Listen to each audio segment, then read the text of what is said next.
Our next speaker here is Kyle Olson. He's with the Education Action Group. And Kyle's out of Muskegon. A lot of people in the southeast and middle part of the state haven't heard of his organization. But I really encourage you to go to their website and listen to what he has to say. They are out there doing some heavy lifting, taking on the MEA. So let's hear it for Kyle Olson. Thank you. Good afternoon. As I was standing here looking out across the crowd, I was thinking about Nancy Pelosi, which I know is kind of a bad thing to be thinking about.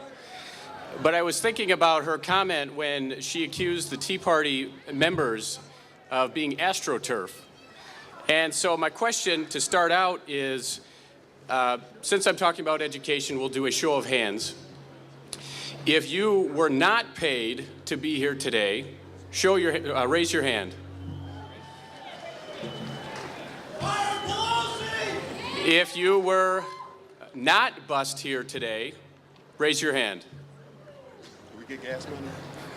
No, you don't get gas money. Well, thank you. It's great to be here today. I'd like to start by reading a quote that I read the other day.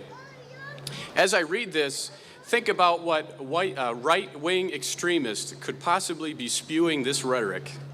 He said, government has to diet. When people are suffering, you can't live in the abstract. You can't say everything is great. It's like 20 years ago.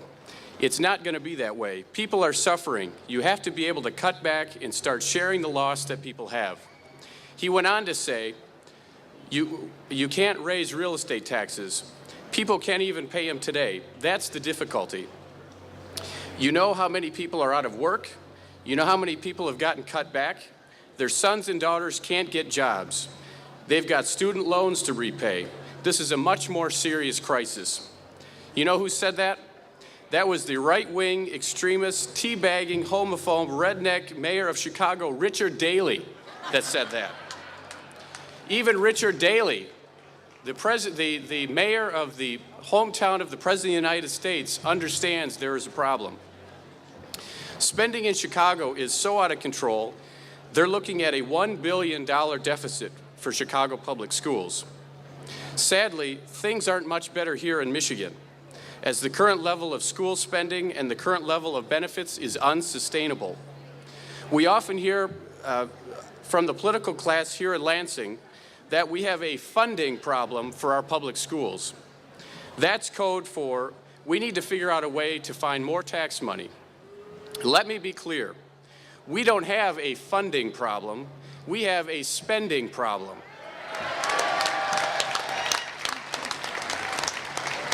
And we largely have the Michigan Education Association, our state's largest teachers union, to thank for that.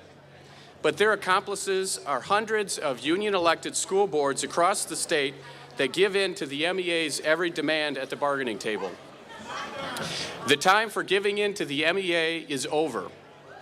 The time for standing up to the union and saying no has arrived. Many school boards across the state have asked their local MEA representatives to reopen negotiations on labor contracts in the hope of sensibly cutting burdensome labor costs. Let me be clear. Many individual teachers want to help. They really do. But the MEA won't let them. Last fall, about 60 teachers from the Wyoming district near Grand Rapids signed a petition saying they were willing to give up some of their personal income to keep younger teachers from losing their jobs. But the MEA said no. They wouldn't hear of it, and those teachers were fired. As government employee unions, from the SEIU to the UAW to the MEA, demand more, we must stand up and tell them no.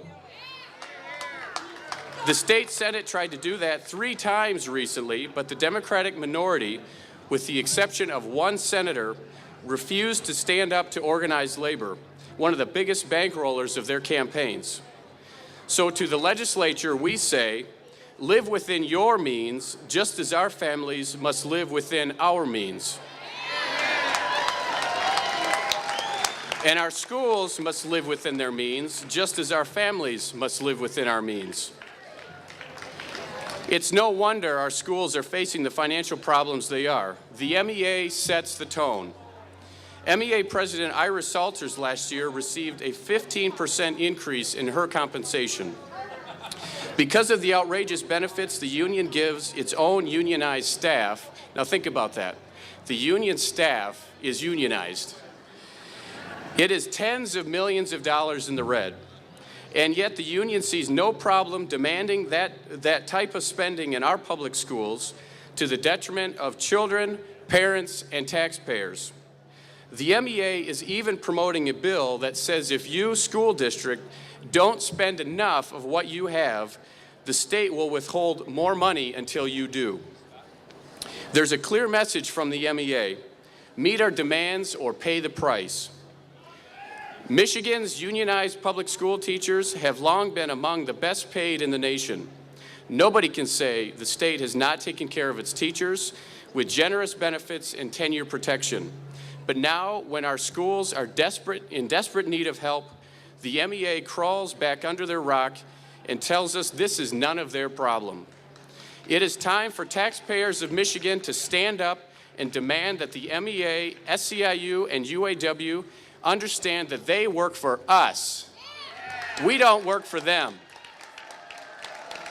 They will accept the money that we give them, and we will stop them from constantly trying to put their hands in our pockets for more of our money.